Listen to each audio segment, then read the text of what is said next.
Tuesday, the 27th of August. Hello, we're here to look at the astrology for today or this week. I'm just going to share the chart briefly, and then we'll talk about the mutable cross. Right, here we go. Okay, so we've got the sun in Virgo. It's at 4 degrees, and it has now moved past Vesta. Vesta is fully into Virgo.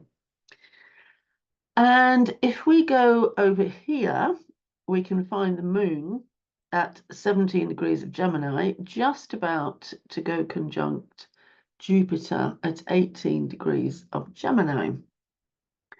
And they are both heading towards Mars. If I then come over to Pisces here, I've got two planets in Pisces. Neptune, which has got stuck on the edge of Pisces and is now rolling back, having decided it doesn't want anything to do with Aries. No, thank you, no siree, I'm not getting into that fire. I'm going to stay in my nice warm bath, says Neptune, going back into Pisces, its own sign, its own water sign. And then we've got Saturn at also going retrograde in Pisces, also 16 degrees. I don't know if I've ever mentioned this before. Let me just get rid of this share. I don't know if I've ever mentioned this before, actually, but the action of a regular planet, not Mercury, going retrograde, has quite an effect on us, because instead of everything moving forward as in time, you know, we follow the arrow of time, it implies that we're going back over something.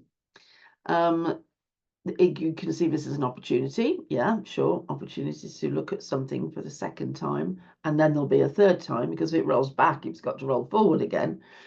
But when it's a planet like Saturn and it's rolling back, then its work is going to be on this second phase. So the first phase is it's moving forward, and then it's going retrograde, second phase, and then it's going forward again, third phase, over that same piece of ground. So it'll do it 3 times.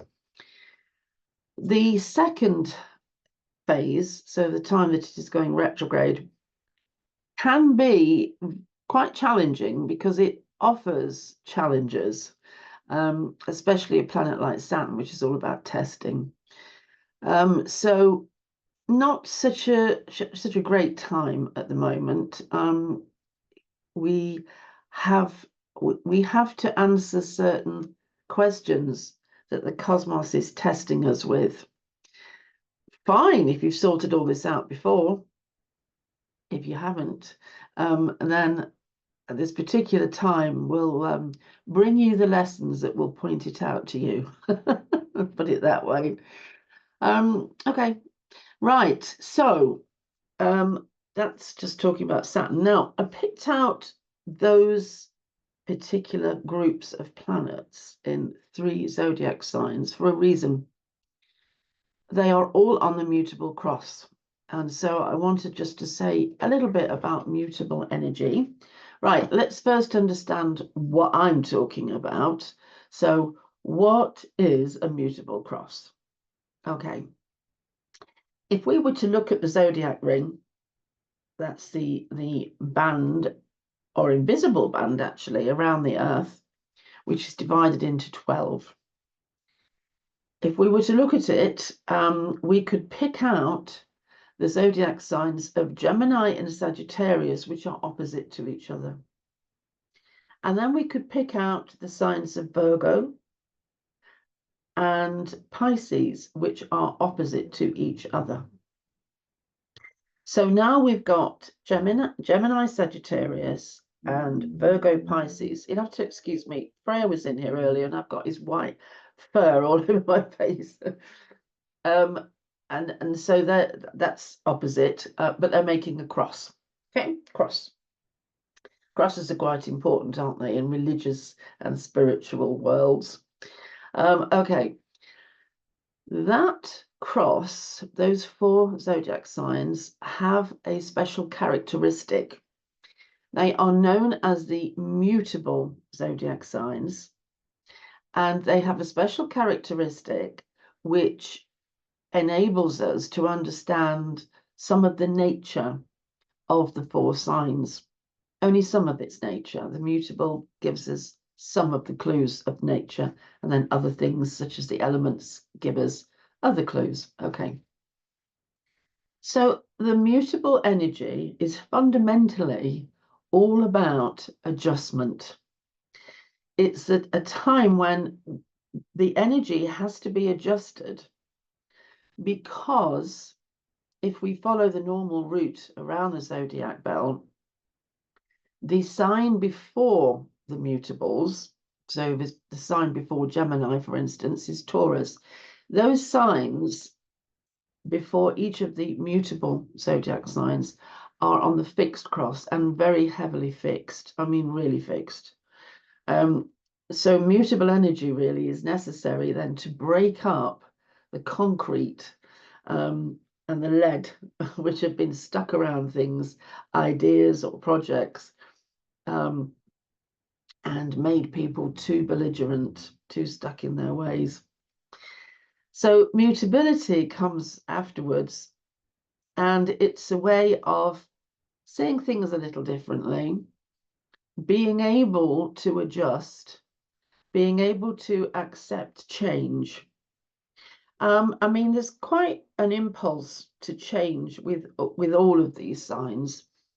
In their own way, according to their own element, they are very happy with the idea of change instead of just sitting with one thing. All of them would have difficulty sitting with one thing for one reason or another. So we're in a mutable energy because what I've just shown you is quite a highlight on at least 3 of those zodiac signs. So Virgo with the Sun and Vesta, yeah, and then Pisces with Saturn and Neptune, and this memory of mine, I'll have to get it diagnosed. And in Gemini, we've got the Moon and Jupiter and Mars. Okay. So there's a sort of an emphasis on those things at the moment. And so this is the atmosphere in which we sit. This is what's happening in the collective right now. I'm reminded of this particularly today because we have high winds at the moment in the UK. And the high winds remind me of mutable energy because it's that rush of change. There is an allowance for change. If change wants to happen now, the atmosphere is one of tolerance for change. New energy can rush in because old energies are being blown out. So, Gemini's aptitude for change is, of course, notorious. I mean, the Gemini energy finds it completely impossible to stick to anything, and is very much known for its fickleness or its flexibility, as the Geminians would prefer to see it. Sagittarius accepts change because it's always on the move and wants to constantly explore whatever is next. It's about going in a straight line, always, but then an exploration, broaden horizons, find out more. So there is always that movement going with Sagittarius. And I suppose there is movement also in the Sagittarian need not to be taught or told anything. And so Sagittarius needs to be flexible to get out of the way of anybody who is trying to make it do something. Just goes off. Ooh, gone. Okay, and Pisces, well, again, equally as slippery. It's like soap in a shower, trying to get pin down the Pisceans' thoughts. I'm certainly not going to divulge them. So Pisces is all about water, but it's all about, I mean, we could use the symbolism really, 2 fish swimming in opposite directions. It doesn't know which way it wants to go. But what it wants most of all is some shallow water where it can just rest, lean back and flip its tail. Pisces is super flexible, super mutable. The Pisces energy always wants to say and be exactly what the person in front of them wants them to be or wants to hear. And so Pisces has no problem with flexibility whatsoever. It's because it's not an aggressive sign, its only defense is flexibility or manipulation or maneuvering or covering everything with an illusion and shaping stuff. And then Virgo. Now, Virgo is an earth sign, so it's hard to believe that any earth sign could actually be flexible, mutable, wanting change all the time. Earth wanting change. So I have to say that Virgo is the sign which least wants there to be any change. However, Virgo does want to change things. It looks at something and goes, okay, this needs organizing. Or, okay, this needs to be, let me see, let's keep that, put that over there and get rid of this lot. So the getting rid of or the moving things around is a mutable thing. Virgo doesn't want anything to stay where it is. It's quite accepting of it being moved around. I think also because Virgo is a sign that's into service, it is willing to accept change in order to complete the service or give the service to a particular organization or person. And in doing so, it can be flexible. So what does this mean for you then? What does it mean for all of us if we've got this flexibility at the moment? I think, to be honest with you, what it actually says is, if you want to change anything, now's the time. If you want to get a house up on the market, if you want to sell your house, get it on the market. Because you've got changing energy, which hopefully will allow a change of ownership. I love mutable energy because I welcome the new. I welcome the next interesting thing. So I kind of like this energy, but I understand those that say, oh, I never know where, I don't know where I am. Nothing's the same. I can't trust anything. It's all shape-shifting or shifting sands. I do have sympathy for that as well. But I think it's about using the energy that is around you at the time instead of resisting. Because if you're not working with the cosmos, honestly, you're just building sandcastles on a beach that will have a wave come up any moment now and knock them all down. There's no point in going against what the cosmos is doing or wishes. Yeah, here is the time to make any changes that you want to.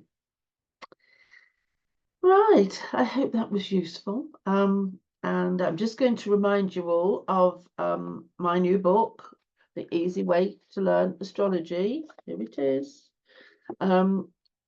It is my life's ambition to help wherever possible everybody learn astrology. I would like to see this taught in schools. That's not going to happen in my lifetime.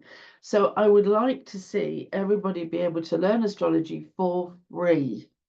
So this book is, all right, this costs something. It's £13. However, that's probably all you have to spend because I'm doing all these videos for free. And there is a Facebook page called The Easy Way to Learn Astrology, and you've got free stuff on there. And I teamed up with astro.com, and they engineered their website and changed a few things to allow you to print off the charts, which I use in the book. So you've got a package that you can access. I'm going to say, if you wouldn't mind buying it and following me, then I would be very grateful. You can get it anywhere, Amazon, whatever, bookstores and things. If you go onto the Inner Traditions website, that's the American publisher, Inner Traditions, they're doing a 25% off. And I think there's 25% off the postage, somebody was saying. So that sounds like quite a good deal to me, but anyway. I've still got 4 copies left. if you ordered one from me, then it would be signed. It obviously is not signed if you order it anywhere else. And I'm just charging the same £35, £13 plus postage. So when my author's copies have gone, they're gone. But there is just 4 left. Contact me if you want one. You can find my email anywhere online. Just Google Alison Chester-Lambert. Right. Thank you very much. I hope that was useful. And I'm going to speak to you tomorrow. And I'm going to hope that you have a lovely day today. And I'll see you soon. Thank you very much. Bye.